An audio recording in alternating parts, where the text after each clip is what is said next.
یہ 10 جانور اگر آپ کے گھر میں ہے تو آج ہی گھر سے نکال دو، ورنہ گھر میں اچانک موت کا سبب بن سکتے ہیں۔ اگنور مت کرنا۔ یہ 10 جانور تقریباً ہر گھر میں ہوتے ہیں۔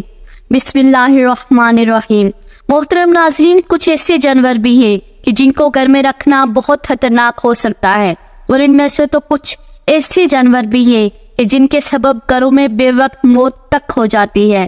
اس لیے آپ کے گھر میں بھی ان جانوروں میں سے کوئی جانور موجود ہوگا تو اسے فوراً گھر سے ابھی نکال دے، کیونکہ جب تک وہ جانور آپ کے گھر میں موجود رہے گا آپ کے گھر میں برکت نہیں آ سکتی، آپ کبھی بھی دولت مند نہیں بن سکتے۔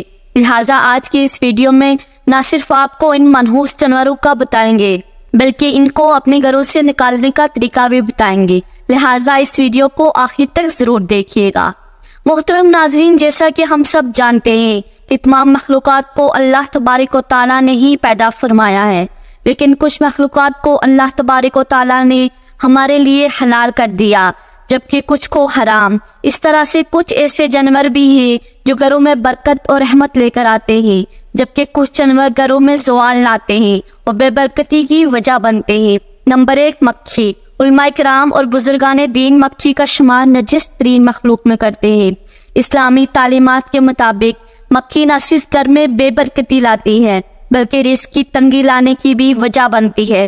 یہودی اور عیسائی تو مکھی کو شیطان کا دوست مانتے ہیں، اور اس کی وجہ وہ یہی بتاتے ہیں کہ زیادہ تر جتنی بھی مخلوقات ہیں ان کی 2 آنکھیں ہوتی ہیں، جیسا کہ انسان کی بھی 2 آنکھیں ہیں، اور بہت سے چوپایوں کی، مثلاً کتا، بلی، بکری، گائے، بھینس وغیرہ، ان سب جانوروں کی 2 ہی آنکھیں ہوتی ہیں۔ لیکن یہ جان کر آپ بھی حیران رہ جائیں گے کہ ایک مکھی کی 3000 آنکھیں ہوتی ہیں، یعنی اس کے منہ کے دونوں اطراف 1500 آنکھیں موجود ہوتی ہیں۔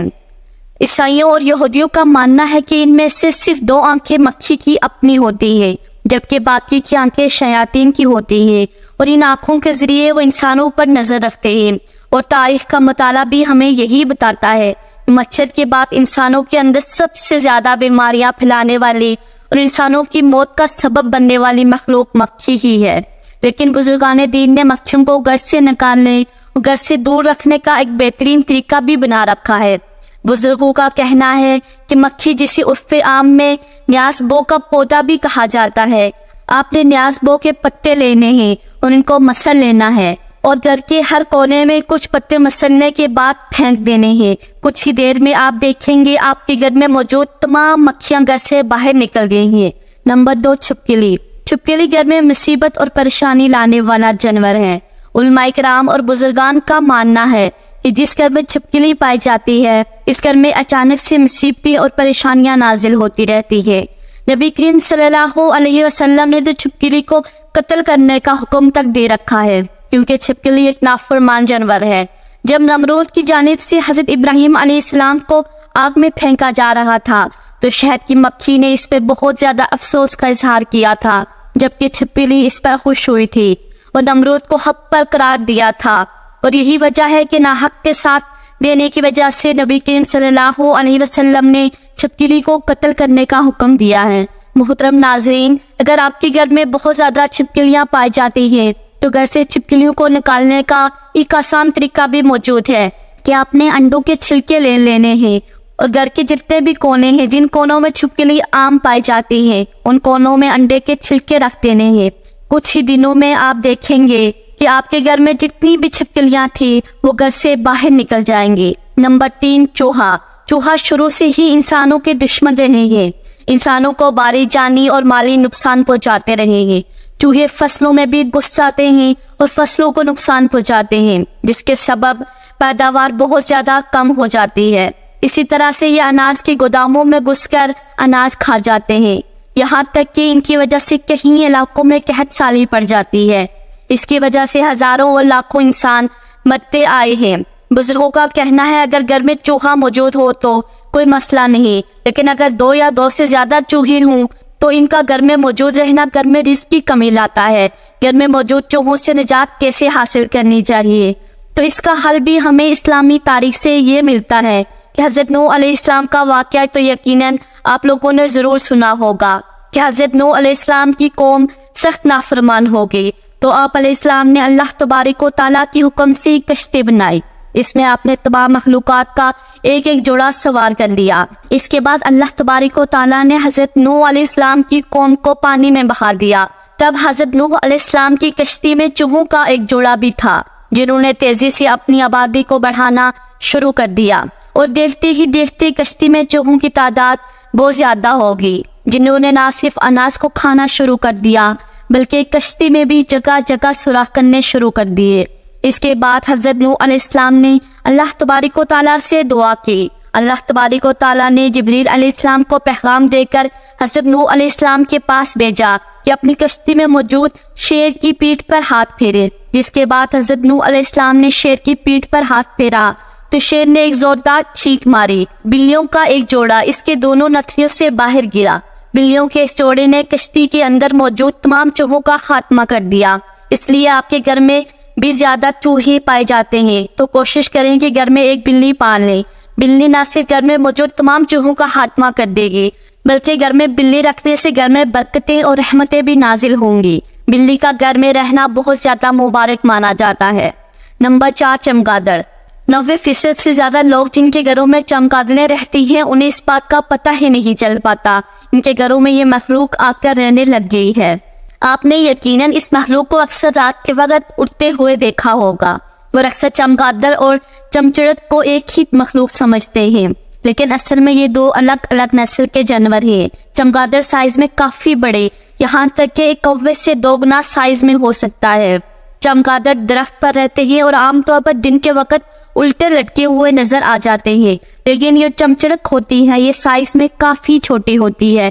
ان کا سائز عام طور پر چڑیا یا چڑیا سے تھوڑا سا بڑا ہوتا ہے، لیکن اللہ تبارک و تعالیٰ نے چمچڑک کے جسم میں بہت ہی نرم ہڈیاں رکھی ہیں، اس لیے یہ آسانی سے گھر کے کسی بھی کونے میں گھس جاتی ہیں۔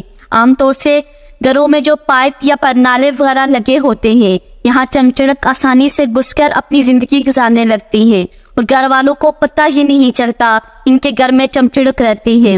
سائنسدانوں کا چمچڑک کے بارے میں یہ کہنا ہے کہ جس گھر میں بھی چمچڑک رہتی ہوں، گھر کے لوگوں میں عام طور پر خون کی بیماریاں، سانس کے امراض اور بواسیر کی بیماریاں پائی جاتی ہیں، جبکہ بزرگان دین اور علماء کرام کا کہنا ہے جس گھر میں بھی چمچڑک آ کر اپنا بسیرا کر لیتی ہے اس گھر میں فریقیری اور بربادی آ جاتی ہے۔ محترم ناظرین، اپنے گھر کا بخوبی جائزہ لیا کریں۔ اکثر پائپوں میں، پرنالوں کے پیچھے یا ایسی جگہوں پر جہاں بہت سارا سامان پڑا ہوتا ہے وہاں صبح کے وقت غور سے دیکھیں، اگر وہاں آپ کو گول گول دانوں میں بیٹ نظر آتی ہے تو سمجھ جائیں کہ آپ کے گھر میں بھی چمچڑک رہتی ہے۔ نمبر 5، لال بیگ۔ بزرگوں اور علماء کرام کے مطابق لال بیگ نجس کیڑا ہے۔ جس گھر میں بھی بہت زیادہ تعداد میں لال بیگ پائے جاتے ہیں اس گھر میں رحمت نہیں آتی، اور بے برکتی اور نحوست اس گھر کی قسمت بن کر رہ جاتی ہے۔ سائنسدان پہلے لال بیگ کو بے ضرر کیڑا مانتے تھے، لیکن جدید ریسرچ میں یہ بات سامنے آئی ہے کہ لال بیگ بہت ہی زیادہ خطرناک کیڑے ہوتے ہیں۔ لال بیگ ایسے کیمیکلز کو چھوڑتے ہیں جو کہ دل کے امراض کو پیدا کرتے ہیں، جبکہ یہ بات بھی حقیقت میں سامنے آئی ہے کہ جن گھروں میں بکثرت لال بیگ پائے جاتے ہیں گھروں کے رہنے والوں کے پیٹ میں کیڑے ہو جاتے ہیں۔ اس لیے اگر آپ کے گھر میں بھی کبھی لال بیگ پائے جاتے ہیں تو ان سے نجات حاصل کرنے کے لیے ایک بے حد آسان طریقہ یہ ہے کہ رات کو سونے سے پہلے جتنے بھی استعمال شدہ یا جھوٹے برتن ہیں ان کو آپ دھو کر سونا ہے، اور جتنی بھی کھانے پینے کی چیزیں ہیں انہیں آپ نے اچھی طرح سے ڈھانپ دینا ہے، اور سونے سے پہلے گھر کا جتنا بھی کوڑا کرکٹ وغیرہ ہے اسے ایک شاپر میں ڈال کر گھر کے دروازے کے باہر رکھ دے۔ کچھ ہی دنوں تک یہی معمول رکھنے سے آپ دیکھیں گے کہ گھر سے لال بیگ کا خاتمہ ہو گیا ہے۔ کبوتر ایک ایسا خوبصورت اور دلکش پرندہ ہے جو ہر کسی کو اچھا لگتا ہے، اور یہی وجہ ہے کہ یہ پرندہ اکثر گھروں میں پایا جاتا ہے، اور گھروں کے علاوہ اکثر مزاروں پر بھی یہ پرندہ موجود ہوتا ہے۔ کہتے ہیں کہ کبوتر وہ جانور ہے جس کے لیے حضرت نوح علیہ السلام نے امن اور سلامتی کی دعا فرمائی ہے، اور یہی وجہ ہے کہ کبوتر انسانی آبادی سے مانوس ہے، اور کوے کو خوف کی بددعا دی جاتی ہے۔ یہی وجہ ہے کہ انسانی آبادی سے ہراساں رہتا ہے، اور اسی وجہ سے لوگ آج تک اسے مانوس سمجھتے ہیں۔ تفسیر میں ہے کہ حضرت نوح علیہ السلام نے جب کشتی کو جودی پہاڑ پر ٹھہرایا تو آپ نے کشتی کا وہ حصہ کھولا جہاں پرندے رہتے تھے۔ آپ علیہ السلام نے کوے سے فرمایا، زمین کو دیکھ کہ اس پر کتنا پانی ہے یا کتنا شہر غرق ہو چکا ہے۔